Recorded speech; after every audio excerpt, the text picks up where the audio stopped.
Smartwatches, fitness trackers, sport and hybrid watches, all of them have different purposes. But what is the perfect one for you and your needs? Now, to answer that question, we have to ask ourselves first, what do we exactly need? So what do I mean by that? So do we need a smartwatch with a long battery life? Do we need something cheap that tracks the basics? Do we need lots of accurate health tracking functions? Or do we need a smartwatch with a bunch of smartwatch functions and a nice design? But it all comes down to, what do we need? Now today I will show you what the perfect one for you might be. But before, hit the like button, subscribe to my channel, and hit the notification bell to never miss out on any new content. Also, let me know in the comments below which one is your favorite fitness tracker. Alright, the first question is, how long does your battery life needs to be? And that question is different from person to person. So if you're someone who stays at home a lot or works from home office, I don't think so that you need a smartwatch with a long battery life. Something like 2 days would be probably enough for you. Now, if you're a different type of person who goes out a lot, goes on weekend trips, goes on hiking tours and stuff like that, you probably need a smartwatch with a longer battery life. So if you're in need of a longer battery life, I would suggest going with smartwatches like the Huawei Watch 3, the Garmin Venue 2 Plus, the Fitbit Sense, or the Amazfit GT R3 Pro. Most of these watches last at least 5 days. Now, if you're in need of an even longer battery life, I would suggest going with a sport watch. Now, they don't have as much smartwatch functions, but at least they last a little bit longer. Now, for example, you can go with the Garmin Forerunner 55 or the Garmin Instinct 2.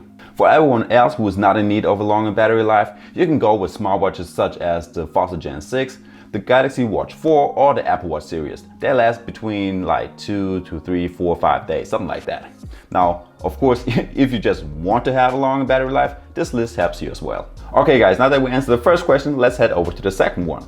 And do you actually need all of these health tracking functions like an SpO2 tracker, stress tracker, and a respiration rate tracker? And how accurate do you want them to be? And the built-in GPS, of course.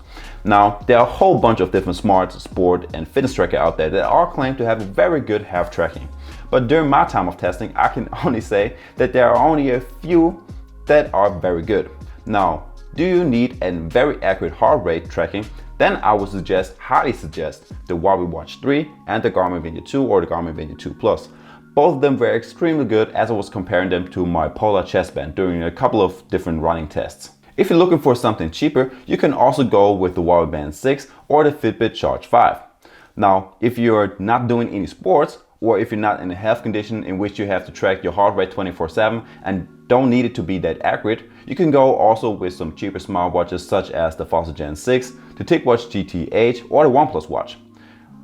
They are still good, but just not as good as the ones that I had on the list before. Now, the second part of the question is the built-in GPS and if you need one. So most smart and sport watches nowadays have a built-in GPS and even some fitness trackers, but there are only a few on which I can truly say they are good. By the way, hybrid watches normally do not have a built-in GPS. So if you want to have a good built-in GPS, I would leave my fingers off of smartwatches and rather tend to get a sport watch, since that's the main purpose besides tracking your health functions. You normally get the best GPS tracking with Suunto or Garmin products. So in my opinion, the best ones that you can get are the Forerunner 55, the Garmin Fenix 7, or the Suunto Peak 9. Now, if you don't want to miss out on any cool smartwatch functions, you can still go with smartwatches such as the Garmin Venue 2 Plus, the Apple Watch Series 7, or the TicWatch 3 Pro Ultra GPS. With all of these smartwatches, you still have a very good and accurate GPS tracking, and in addition, you still have all of these smartwatch functions such as armless calls, color touch displays, you have a voice assistant, and stuff like that. As well as you have to ask yourself, how much money do you actually want to spend?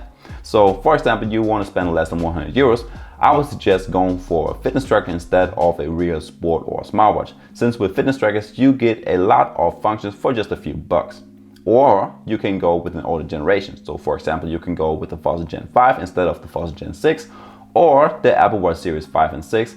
And these are a lot cheaper than the newest generation. And as far as from my knowledge, there's not even such a big difference between the different generations.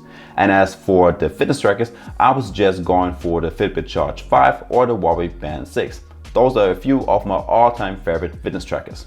And guys, I hope I was able to help you just a little bit on how to decide which the best fitness tracker is for your needs. If so, make sure to hit the like button and subscribe to my channel for more awesome content. And with that being said, see you next time. Peace.